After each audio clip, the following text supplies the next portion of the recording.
Buenas tardes, pues muy bien. Pues me ¿Y alegro usted, mucho y tú qué volver a tal? verle. ¿Cómo estás? Pues estamos muy bien, gracias a Dios, y ahí contento de volver a verle porque teníamos una tarea pendiente. Muy bien. ¿Qué tal? ¿Cómo se encuentra? ¿Cómo va todo? ¿Bien? Pues estupendo. Ahí eh, trabajando mucho, gracias a Dios, con salud y nada, pues muy bien. Ah, bueno, veo que nos pone aquí a Nuestra Señora de Guadalupe, ¿verdad? Hombre, claro, ¿Por qué? ¿Por qué la Virgen de Guadalupe? ¿Por qué porque porque explicaré? ella me nombró guadalupano. Ah, sí. ¿Cómo fue Claro, eso? pues eso fue el día de la Virgen de Guadalupe, hace unos años, que yo estaba haciendo un exorcismo y a una persona que es uno de los casos más duros que he tenido, y en ese momento se manifestó la Virgen a través de la persona poseída y empezó a dar una serie de indicaciones, dijo que había llegado el momento de su liberación, preguntó qué hora era, cosa que me sorprendió, y pues, le dije, ¿para qué querrás preguntar la hora a la Virgen? Pero tenía su sentido, porque luego cuando la persona poseída se despertó, salió del trance, pues dijo que se me ha comunicado que he sido liberada. Es cierto, y dice, pues sí, sí. Y, y, y entonces, pues, ¿a qué hora ha sido? Y le dijimos, pues a las 9 de la noche. Y dice, esta persona que era sudamericana, pues dijo, las 3 de la tarde en la Basílica de Guadalupe, la hora de la misericordia. Entonces, pues un detalle pues muy bonito. Y la Virgen, pues en esa conversación, aparte de dar una serie de indicaciones sobre una charla que nos iba a dar a continuación el arcángel San Sealtiel, que era muy importante en el proceso de liberación de esta persona y de esta familia, porque San Sealtiel es el que combate a los espíritus de gula, y eso pues en esta familia tenía una importancia peculiar. Y entonces, pues después de darme unas indicaciones, se dirigió a mí y me dijo, ¿y tú, aunque eres de la diócesis de Madrid, a partir de ahora quedas nombrado guadalupano? Guadalupano.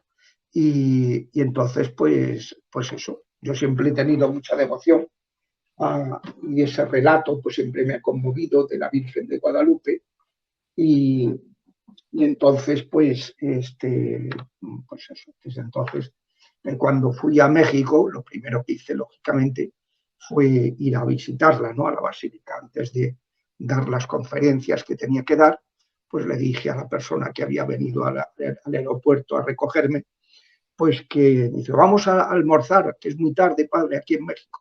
Digo, no, primero vamos a saludar a la señora de la casa y luego ya iremos a almorzar. Y así lo hicimos.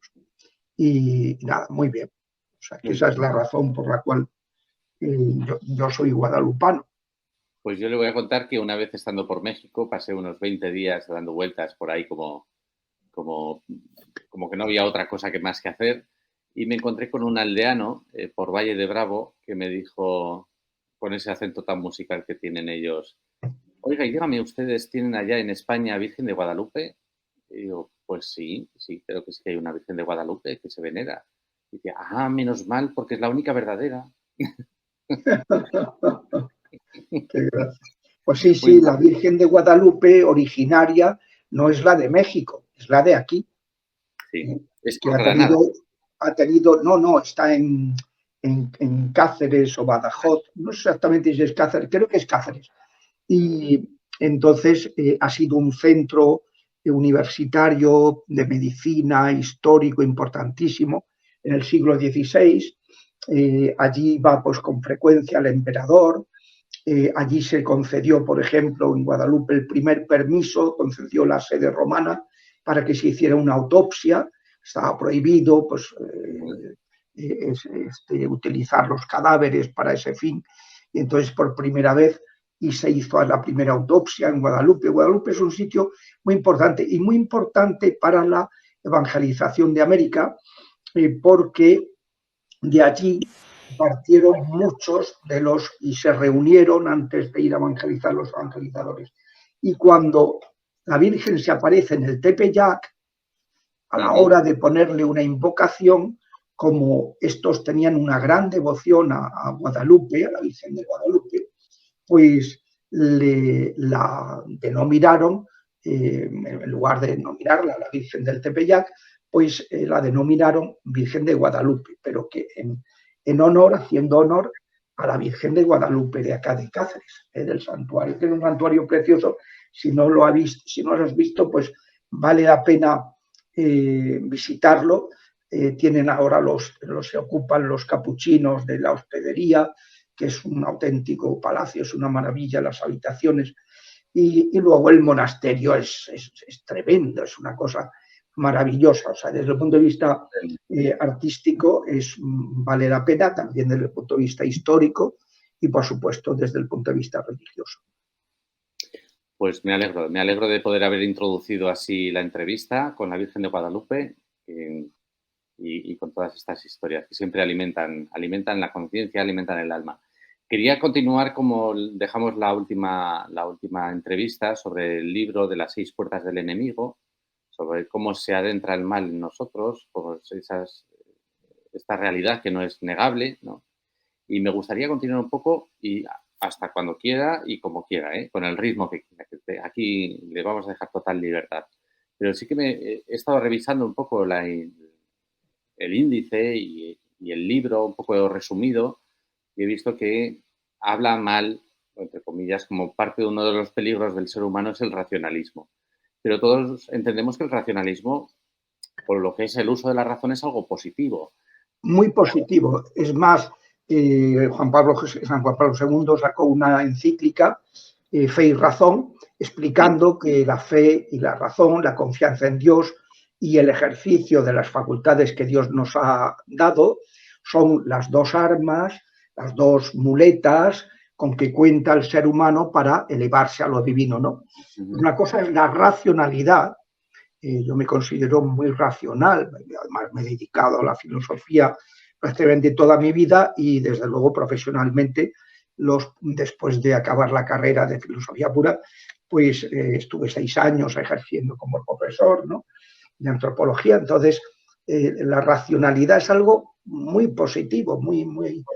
Por eso, ¿no?, te preguntar, ¿dónde está la diferencia entre la racionalidad y el racionalismo? Bueno, el racionalismo es una perversión de esas facultades. El racionalismo es un movimiento que comienza dentro de ese movimiento de rechazo a lo cristiano que se produce a partir de la crisis de la Iglesia del siglo XIV, como consecuencia de ese convertirse en una iglesia estatal, ese integrismo católico, o sea, la integración indebida de la Iglesia en la organización estatal, le fue provocando, como decía Benedicto, unas adherencias mundanas que precipitaron de manera máxima en el siglo XIV en que el Papa deja su diócesis, se va a Aviñón, cediendo a la política, las presiones de los cardenales franceses, en que los obispos no estaban en sus diócesis, en que el clero estaba muy corrupto, las órdenes religiosas súper corruptas y el pueblo, pues, como ovejas sin pastor. Eso provoca que 40 años de ausencia del Papa de su diócesis, luego pues se produce la peste negra, que muere la tercera parte de la cristiandad, luego se produce el cisma de Occidente, 2 papas, uno el francés y otro el romano, y luego 3 papas, un español, un francés y un romano, que duró durante 60 años, que se dice pronto, 60 años de crisis, de división interna. Eso da lugar a que la cultura que está buscando después de la crisis de la peste negra, pues está buscando un resurgir de la sociedad, ya no se apoyen en los valores cristianos, sino en los valores paganos del mundo grecolatino. Occidente es un invento del maridaje entre el mundo grecolatino y la influencia judeocristiana. Entonces, en el momento en que se rechaza lo judeocristiano, pues se produce el Renacimiento, que es un movimiento de una nueva cultura, rechazando lo cristiano que estaba completamente desacreditado. Y luego, pues Lutero rechaza la Iglesia en su Sermón de las Indulgencias, en 1517. Después, la Ilustración, promovida por la masonería, la primera logia masónica se funda en 1717, masónica moderna, que antes había también la masonería más antigua. La primera logia se hizo en esa fecha y que rechaza a Cristo, y luego ya se rechaza a Dios, el comunismo, 1917. Antes, en el siglo XIX, los maestros de la sospecha habían rechazado a Dios como enemigo de la felicidad en el plano sexual, Freud en el plano social, Marx en el plano de la autorrealización, Nietzsche, ¿no? Y luego, pues, ese rechazo del comunismo y su implantación 50 años después por la ideología de género, el feminismo radical y la implantación en la familia.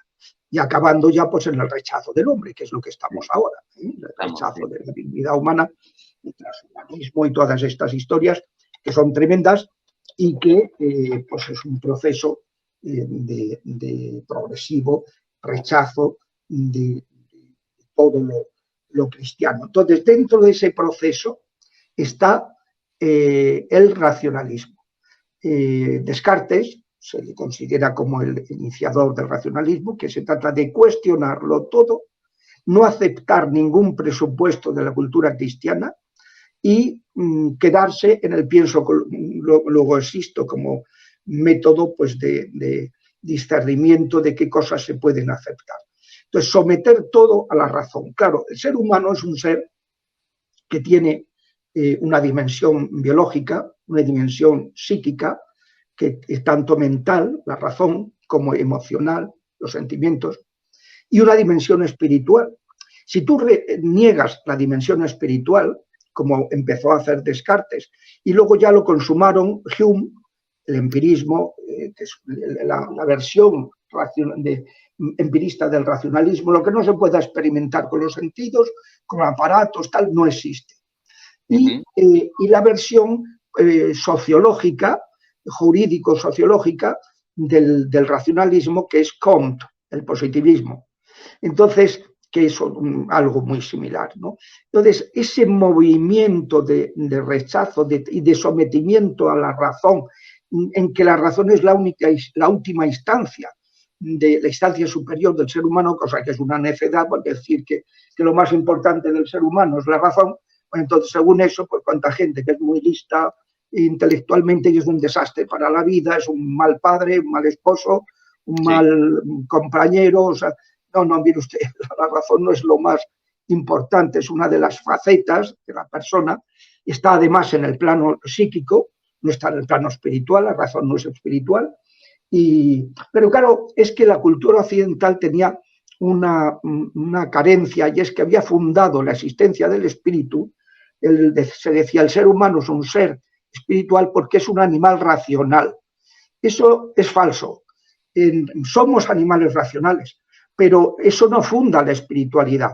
Que seamos racionales es una consecuencia de nuestra espiritualidad, pero no es lo que demuestra la espiritualidad.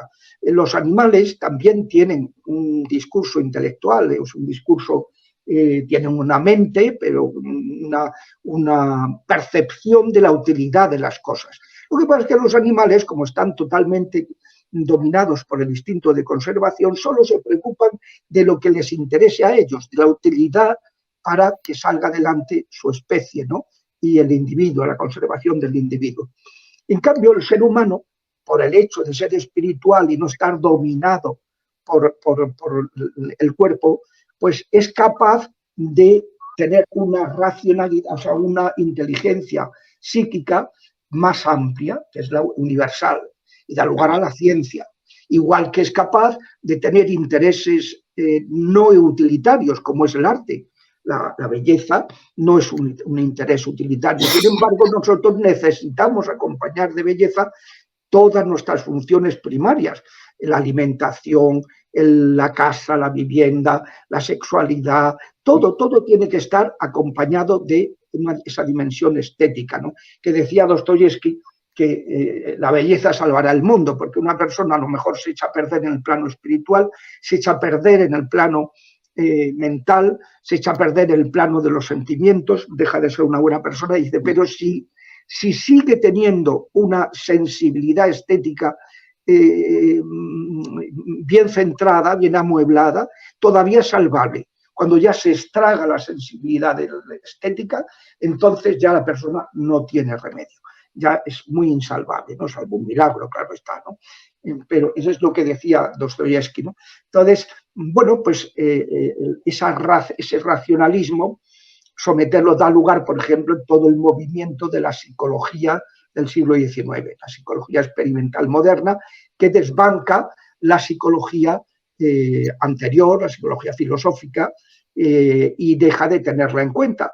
Y entonces todas las escuelas psicológicas que se generan a partir del siglo XIX, todas rechazan el espíritu salvo una, que es del siglo XX, que es de este judío maravilloso, Víctor Frank, el fundador de la logoterapia. Cura a las personas ayudándoles a entender el sentido de lo que les pasa. Y eso lo ejercía en el campo de los campos de concentración, donde él estaba allí y va salvando muchas personas de que se suicidaran, de que cayeran en la depresión, con la logoterapia. Es el único que reconoce la existencia del espíritu.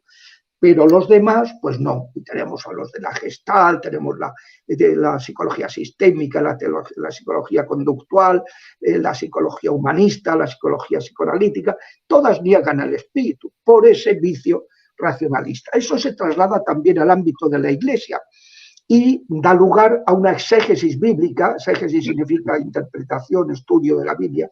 Una exégesis bíblica racionalista que niega toda la existencia de lo milagroso, lo sobrenatural, dice que son creencias ancestrales y del espíritu. Y por tanto, claro, si no existen los milagros, Cristo no es Dios, porque la única manera de saber que es Dios es que hizo milagros. Como dice Mel Gibson en esa película para niños que publicó hace unos años con muñecos de látex, narrando la vida de Jesús, y lo llamaba así, el hombre que hacía milagros.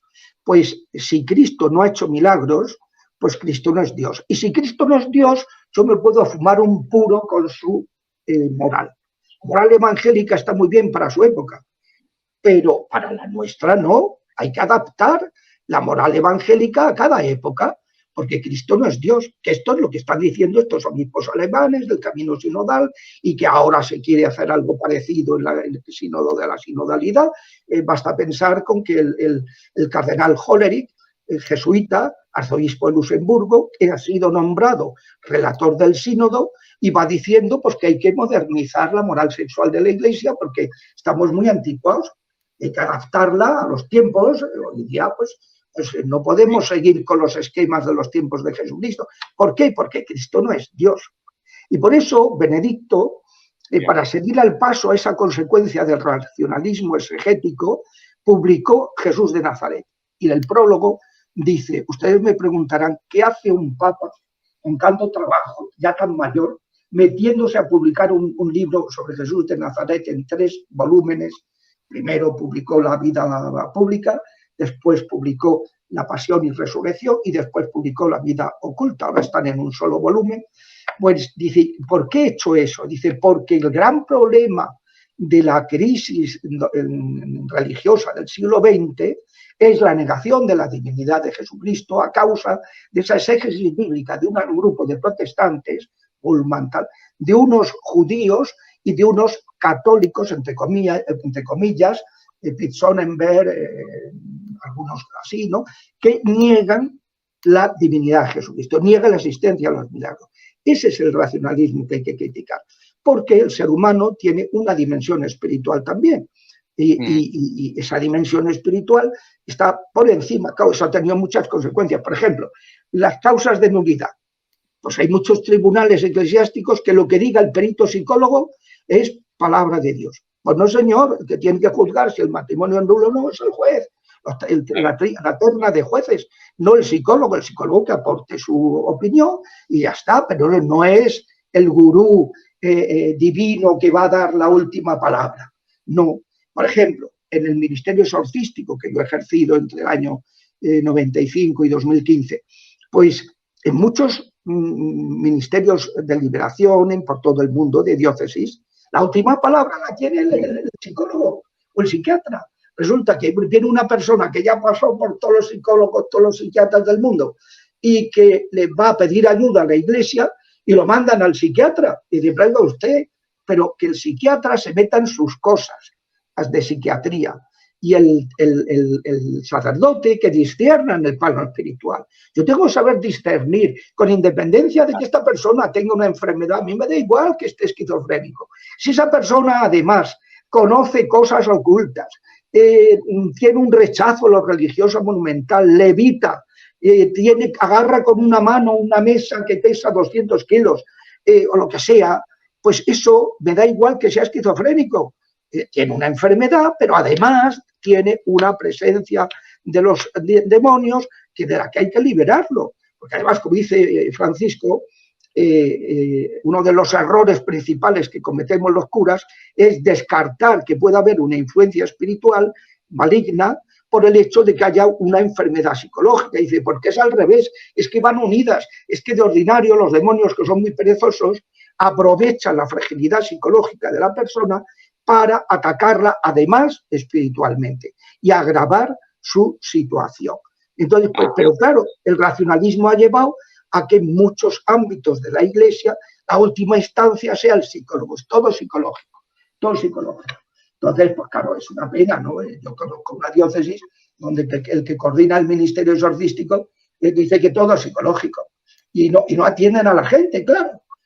Hombre, si se le monta el número de la niña del exorcista, entonces no le quedará más remedio que decir, bueno, venga, vaya usted al exorcista de tal sitio, tal. Pero si no, como no aparezca la niña del exorcista, le dicen que usted lo que tiene una cosa psicológica y reza usted un Padre Nuestro.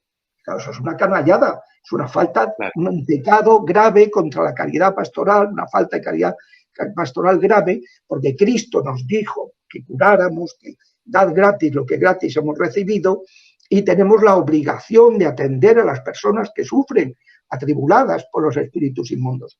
Pero el racionalismo es lo que lleva pues a reducir todo a lo que uno con su raciocinio es capaz de esto. Es lo que le reprochó, lean ustedes el capítulo 38 y 39 del libro de Job, a los racionalistas, 38 y 39 de Job, en que después de que los amigos de Job han estado diciendo, algo habrás hecho, y Job dice, pues yo no soy consciente, tal, llega Dios, se mosquea y les dice, les echa una bronca a los amigos de Job, y les dice, pero luego a Job lo corrige también y dice, tú no te has rebelado contra mí, tú no me has maldecido por las cosas que te han pasado, tú no me has atribuido el origen de tus males, que es el diablo, pero si has pecado de una cosa, que es el racionalismo, has querido entenderlo todo y el ser humano pues no puede entenderlo todo, tiene que tratar de entender las cosas, pero no abarcamos todo, se nos escapan muchas cosas y empieza a decirle, tú estabas cuando yo creé en los montes, cuando separé las aguas, tú sabes cómo paren las gacelas, tú sabes, y le va diciendo, Yahvé, a Job, tantas cosas que se nos escapan en esos dos capítulos que son deliciosos y que están súper indicados para los que tienen este problema del racionalismo. Que en el fondo es la soberbia, En el fondo es la soberbia. Y que en el fondo todos tenemos una miajita de racionalismo, Y que cada vez está más de moda, porque todo se quiere entender a través de la ciencia, a través del prisma de la ciencia, claro, de todo el objetivo. Claro. Y entonces por ahí... Sí, y se desconoce que las ciencias del espíritu puedan ser científicas o más científicas que las ciencias experimentales. ¿Y por qué? Por ese prejuicio racionalista. La otra puerta de la que se menciona al principio del libro es el ocultismo. ¿Sí? Me imagino que mucha gente pues no entiende, me cuesta a mí también entender el por qué el ocultismo puede ser un problema, porque total eso ni come pan ni hace daño. ¿Realmente el ocultismo hace daño? ¿Erosiona el alma humana? Vamos a ver, Luis, yo habré atendido más de 15.000 intervenciones exorcísticas. Graves, serán como la cuarta o quinta parte de esas 15.000. Pues le puedo asegurar que los casos más graves que he padecido siempre tenían que ver con el ocultismo practicado o el ocultismo padecido. El ocultismo activo o pasivo. Me explico. En la Biblia hay, cuando en el libro del Éxodo aparece el enunciado del Decálogo, los 10 mandamientos, sí, esa alianza que hace el pueblo de Dios con el Yahvé en el monte Sinaí, pues resulta que se enuncian los 10 mandamientos. Y cuando empieza a enunciar el primero, no tendrás otros dioses distintos de mí, se dice que los pecados contra ese mandamiento son especiales. Y de hecho en la Biblia es constante, en los 40 años de salida de Egipto, que no llegan, tardan 40 años en llegar por los pecados de ocultismo. Cuando entran en la tierra prometida se tiran 400 años con problemas, el libro de los jueces, que abarca 405, 410 años, en los que cada vez que caían en el ocultismo les venían todos los palos y Dios tenía que suscitarles, enviarles un juez que no significa que para juzgar, sino para implantar la justicia, que es el libro de los jueces. Cuando en el libro de Josué van a entrar y conquistar la tierra prometida, Josué siempre les dice, ojo, ojo, hay que distanciarse totalmente de los 7 pueblos que habitan Canaán, porque son pueblos contaminados por el ocultismo. Como pasteleemos lo más mínimo, la llevamos clara. Y efectivamente, cada vez que pasteleaban, se quedaban con cositas de oro, idolillos de oro de los pueblos conquistados, les venían unos males de la pera.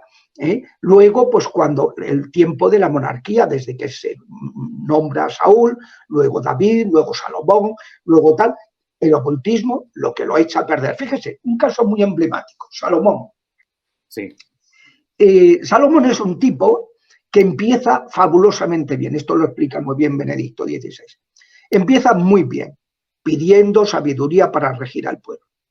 Pero comete un pequeño error, que es que se casa con 1000 mujeres, 700 hijas de reyes y 300 concubinas, que eran mujeres legítimas, pero de segundo orden. Se casa con 1000 mujeres infringiendo una ley, la ley de Moisés, que prohibía casarse con extranjeras. Y entonces, cuando se va haciendo mayor, adopta los cultos de sus mujeres y el tío, que había sido un gran rey sabio, acaba perdiendo los papeles, friendo a impuestos e injusticias a su pueblo y provocando que se divida y que su hijo solamente se quede con una tribu de las 12 en atención a su padre David, que había sido siempre fiel, a pesar de sus pecados, siempre fiel y nunca había caído en la idolatría. En todo el relato del libro de primero y segundo de Samuel y el relato primero y segundo de Reyes, va contando cómo el pueblo de Dios le va estando bien o mal según que caigan en la idolatría, en el ocultismo. ¿Por qué? Porque la primera verdad de nuestra fe es que creo que hay un único Dios, que es el que ha creado los ángeles, cielo y tierra, y los seres corpóreos. Y por tanto, todo ser angélico caído, maléfico, está sometido a Dios y yo no le tengo miedo ninguno, porque no me puede hacer nada si yo no le abro las puertas. Y por eso el decálogo, el primer mandamiento es el no practicarás el ocultismo.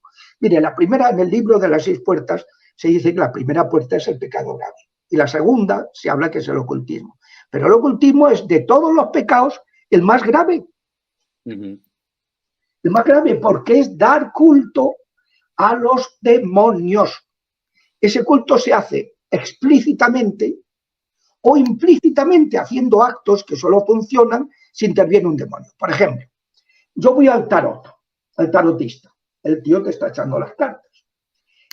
Te va a decir cosas que tú no le has dicho y que el tarotista, a través del demonio, a través de las cartas, le van a salir. Y dice, joder, es que me ha dicho tal y cual, ¿no? Y claro que te lo ha dicho, porque el demonio sabe muchas cosas de ti, conoce a tus antepasados, sabe tu vida externa y puede hacer predicciones, porque tiene más elementos de juicio, más datos que puedas tener tú para hacer predicciones de futuro, aunque no conozca el futuro. Entonces, ¿qué pasa? Pues cuando uno está yendo a pedir, está autorizando a los demonios a tomar poder sobre nuestra vida. Y entonces muchas veces pues nos dicen cosas que son ciertas y las mezclan con otras que a lo mejor te están echando una maldición. Pongo un ejemplo. Me acuerdo de uno de los casos, que lo cuento muy frecuentemente, de un chaval que era muy deportista, bien parecido, con trabajo y tal. Fue a un astralista y el astralista le dijo, en el año 2000 habrá una chica que se interesará por ti. ¿Qué le acababa de hacer? Una maldición para que hasta el año 2000 ninguna mujer se fijara en él. Y entonces los amigos fueron los que me lo trajeron. Le dijeron, búscate un exorcista, porque lo tuyo no es normal. Vamos a la discoteca y tú no ligas nada, eres invisible a las mujeres. Entonces, y el tío me venía y me empecé a preguntar, a ver, antecedentes de ocultismo y tal. Dice, bueno, fui un astralista, ¿y qué te dijo? Pues esto, digo, pues ya tenemos el porqué. Ya tenemos el porqué, porque tú al ir al astralista has autorizado a los demonios a hacerte una maldición. Y entonces, pues claro, y lo que te ha dicho de que hasta el año 2000 significa que hasta el año 2000 no vas a ligar, no vas a vender una escoba. Pues bueno, pues me alegro que nos advierta. Porque, y vamos a ver, ahora mismo el mayor problema que tenemos en la sociedad actual, como decía Chesterton, cuando se deja de creer en Dios, se acaba creyendo en cualquier cosa. Y entonces, el mayor problema que tenemos en estos momentos es que la invasión del ocultismo, a través de la nueva era, a través de las culturas animistas de América, a través de las culturas animistas de África. Se ha ido extendiendo estas prácticas y entonces es tremendo. Y yo le puedo asegurar que los problemas más graves que me he encontrado es siempre porque hay ocultismo por medio o porque se padece un maleficio que otro, que ha ido un brujo ocultista, le hiciera a esa persona. Ocultismo pasivo, cuando te hacen un maleficio, ocultismo activo, cuando tú has contactado con algo del mundo oscuro. Todo eso es complicadísimo de quitar. Me acuerdo un caso, mire, hay una de las personas que atendí, que cuando yo dejé de atenderla y se lo pasé ya a otro exorcista, habíamos descubierto, identificado 84 demonios. Tenía apuntados sus nombres para mayor brevedad, porque ya los citaba por su nombre y los echaba, porque si no la sesión se eternizaba, ¿no? Y entonces este señor,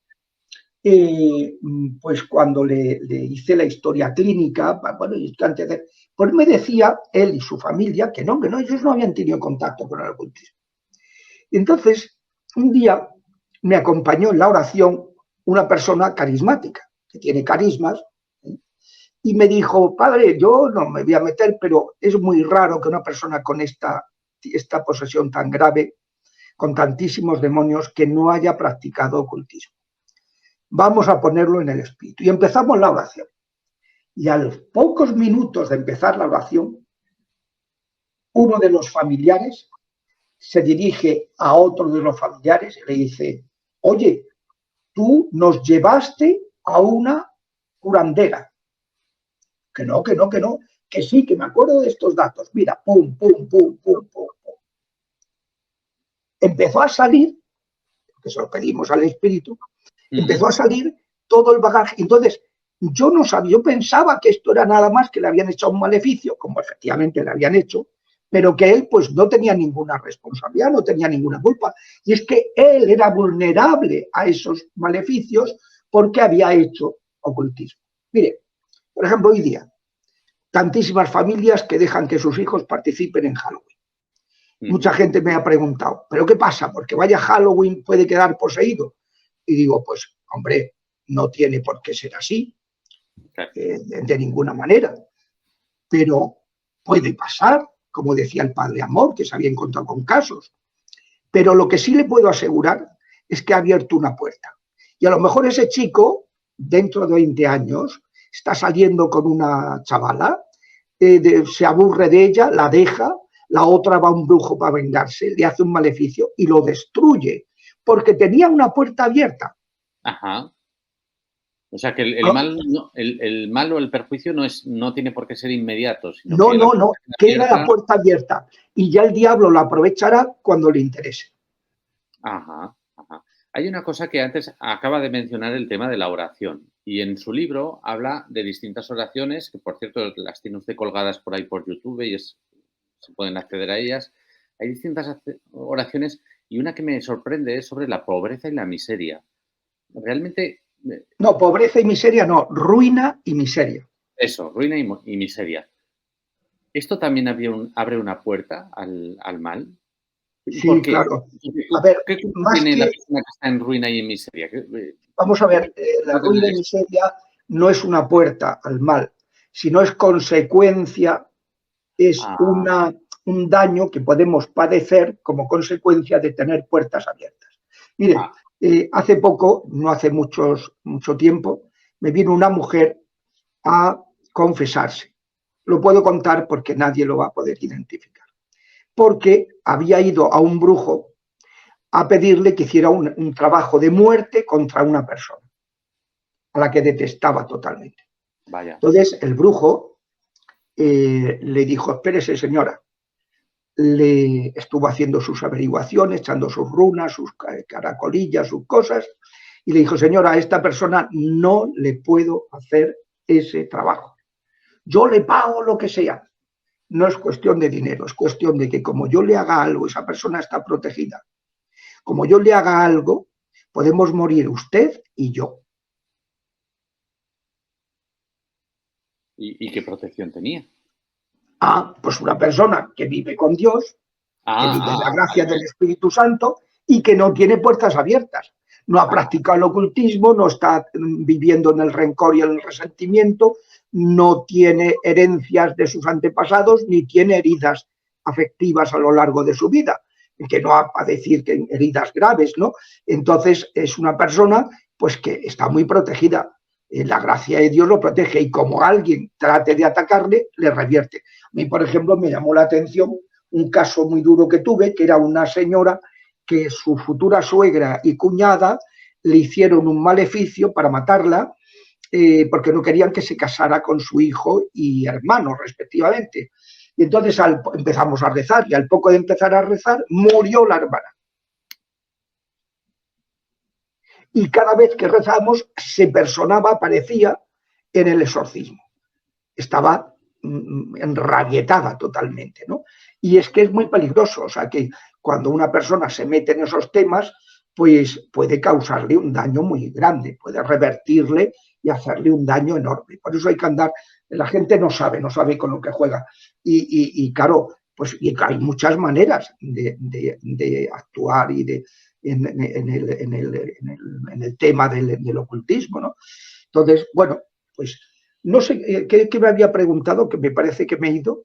no, la ruina y la pobreza. Ah, Si eso. realmente es una puerta Entonces, abierta, es una consecuencia lo que las dice, ¿no? puertas son esas. Y esas puertas nos hacen vulnerables a que nos hagan maleficios. Un tipo de maleficio específico que se suele hacer es un entierro o una congelación o un hechizo de muerte o un hechizo de ruina, que se trata de enterrar en vida a la persona, congelarla, bloquearla, y eso se manifiesta en que fracasa en todas las cosas de tipo profesional o incluso también en el plano afectivo, en el plano Ajá. emocional, en el plano del amor, pues que fracasa en todo, pues no cuaja nada y eso. Entonces, Dios es Dios de vivos, no de muertos. Él no quiere la ruina ni quiere la miseria. Nos da la ayuda de la gracia para sobrellevarlas, pero Él no las quiere. Entonces, hay que oraciones para combatir esos hechizos de ruina, de muerte, de destrucción, de bloqueo, que pueden hacer mucho daño. Me acuerdo de una persona que llevaba 5 años, había estado trabajando no voy a especificar, pues no se la puede identificar, pero en unos cargos muy altos aquí en el Reino de España.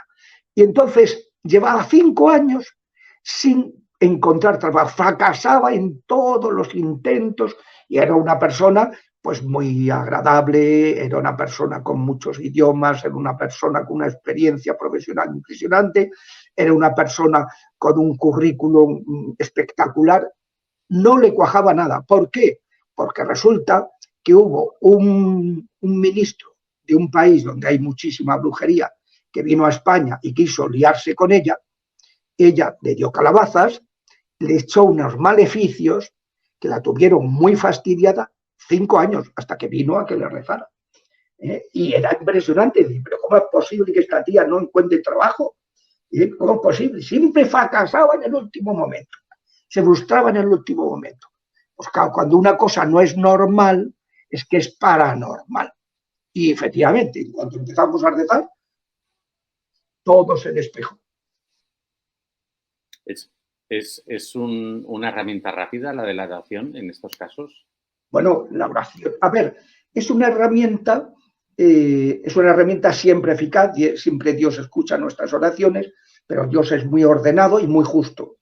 Quiere esto decir que si tú le pides a Dios que te haga un favor material, pues y a lo mejor resulta que tú tienes una disposición interior que te está haciendo infeliz, que te está haciendo que seas un soberbio, un narcisista, que está destruyendo la vida de tu familia.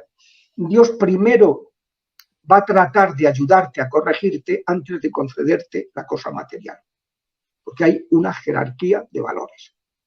Segundo, para que una cosa se solucione es imprescindible, o sea, no hay liberación de un hechizo, de heroína, de lo que sea, un amarre, ¿no? No hay liberación sin sanación interior y sin conversión. Primero, ¿por qué? Porque la sanación de heridas afectivas que provengan de los antepasados o que provengan de cosas que nos han pasado en la vida desde la gestación, las aprovechan los demonios para atacarnos. Y por tanto hay que cerrar puertas, porque si no cierras esa puerta con una sanación afectiva, que a veces requiere también una psicoterapia, una farmacoterapia en ocasiones, pues todos los demonios vuelven. Los echas, pero regresan porque tienen puerta abierta. Segundo, no hay liberación ni sanación sin conversión. Piensen en el caso, por ejemplo, del paralítico de Cafarnaúm. Está Jesús en la casa de Pedro, en una casa que ahora se ha reconstruido cuando se va a Tierra Santa y se ve allí toda la plaza, está la casa reconstruida, tal, muy bonito. Entonces, está en casa de Pedro. Aquello estaba, la plaza del pueblo, aquello era el mercado de Túnez a las 12. Aquello abarrotado de gente, no se podía entrar en la casa. Entonces, 4 personas que llevaban a este paralítico se subieron por la parte de detrás al tejado, quitaron tejas, que era una construcción sencilla, y descolgaron al paralítico donde estaba Jesucristo. Y Jesús dice, viendo la fe de aquellos hombres, no del paralítico, que no la tenía, sino de los que lo llevaban. Como el paralítico no tenía las disposiciones adecuadas por sus pecados o por lo que fuera, Jesús, en lugar de curarlo, le dijo, perdonaos son tus pecados. Y la gente diciendo, vamos a ver si lo hemos traído para que lo cure, no para que le perdone los pecados. Además, ¿quién puede perdonar los pecados si no solo Dios? Y entonces Jesús dijo, pues para que sepáis que el Hijo del Hombre, él tiene poder en la tierra para perdonar pecados, a ti te lo digo, toma tu camilla y echa a andar. Y entonces lo curó una vez que le había perdonado los pecados. No hay sanación ni liberación sin conversión. Estupendo. Por eso los procesos pueden tardar un tiempo, pueden retardarse, porque... No es automático, ¿no? Es decir, la oración no es automática. Hombre, claro, porque la oración va actuando ahí en donde necesitas ayuda. Y antes de que te actúe pues, en una curación, está actuando en tus heridas emocionales, o está actuando en tu espíritu, en tu voluntad, que te conviertas de tus pecados, ¿no? Por eso estos procesos a veces tardan un tiempo, porque requieren la conversión del interesado y de los presuntos implicados muchas veces. A lo mejor el Señor o la Virgen ven que se pueden convertir si se sigue rezando y entonces se retrasa hasta que se hayan convertido. Eso me lo he encontrado muchas veces. Hay veces que le preguntabas al demonio, ¿pero por qué nos vais? ¿Os he dado la orden? Normalmente siempre se le da la orden bien dada, que tiene que ser, vete ahora, pues si no dices, sí, miré, pero cuando me dé la gana. Claro. Vete a los pies de la cruz de Cristo. Sí, miré, pero se te queda al lado. Estamos en la misma. O vete a los pies de la cruz de Cristo, pero no dices más, sin interactuar con otros espíritus de tu misma naturaleza. ¿Qué pasa? Le dice, tómame el relevo.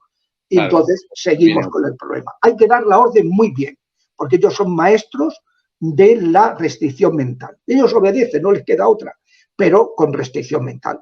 Entonces, si le das la orden bien, hay veces en los que ves que no se va. Entonces siempre les he preguntado, ¿por qué no obedecéis la orden el mandato del sacerdote, del ministro de Jesucristo? Y entonces siempre he obtenido la misma respuesta, porque ella no nos deja.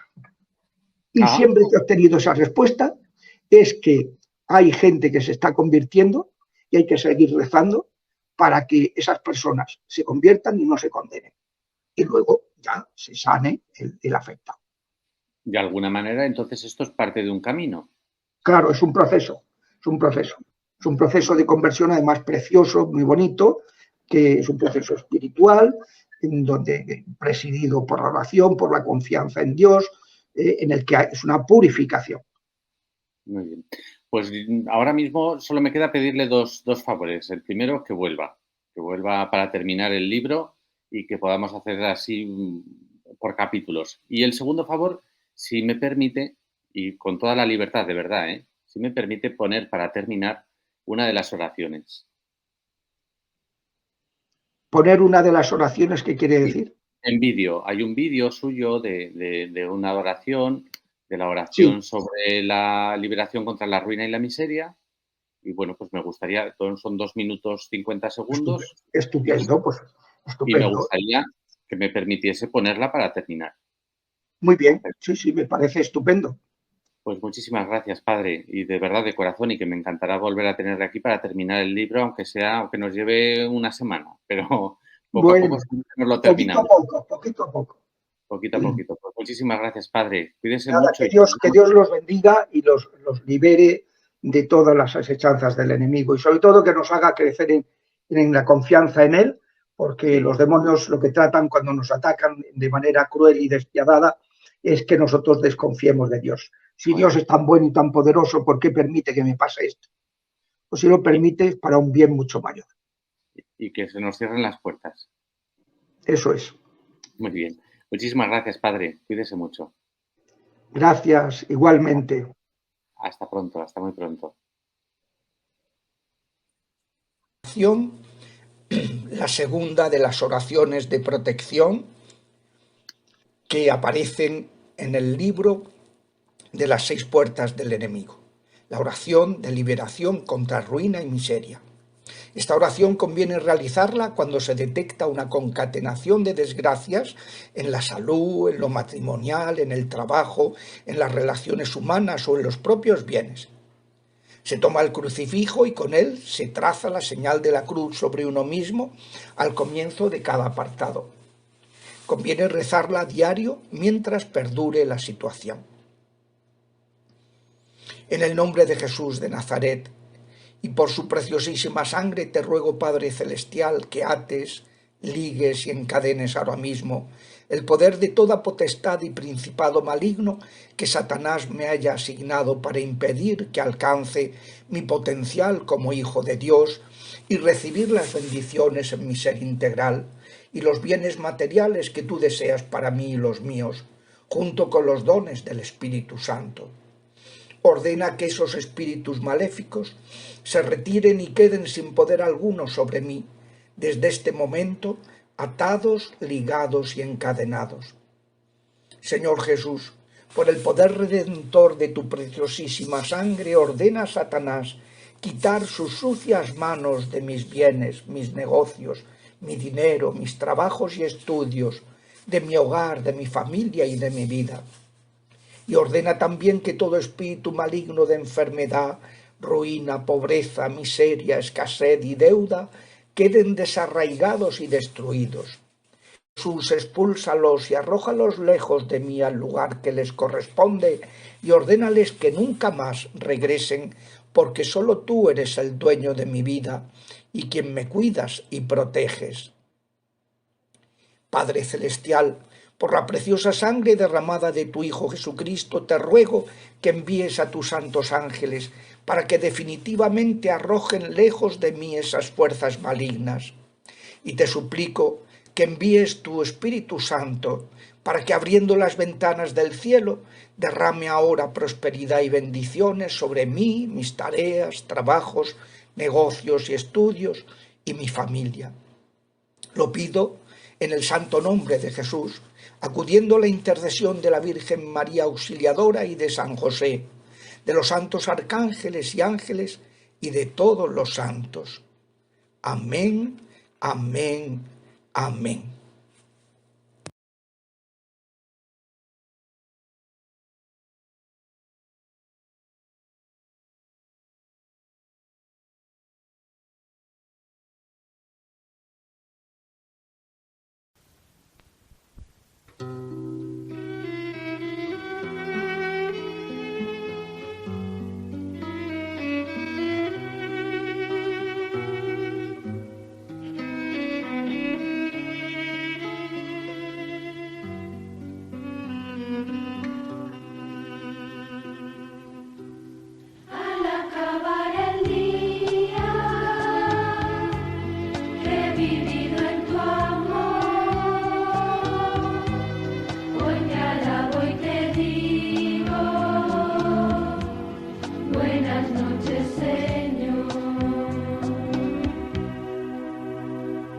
Perdón, Señor, te pido en esta noche,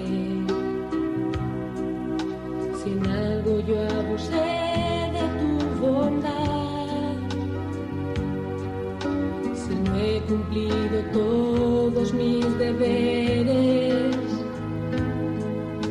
y si no te he servido, sirviendo a los demás. Perdón, Señor, te pido en esta noche, si en algo yo abusé de tu bondad, si no he cumplido todos mis deberes,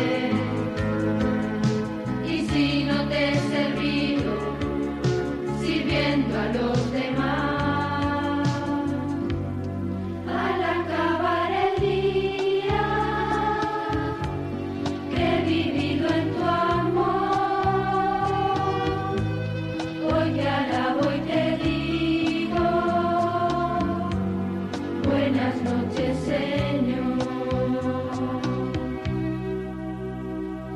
Señor, gracias te doy al fin del día.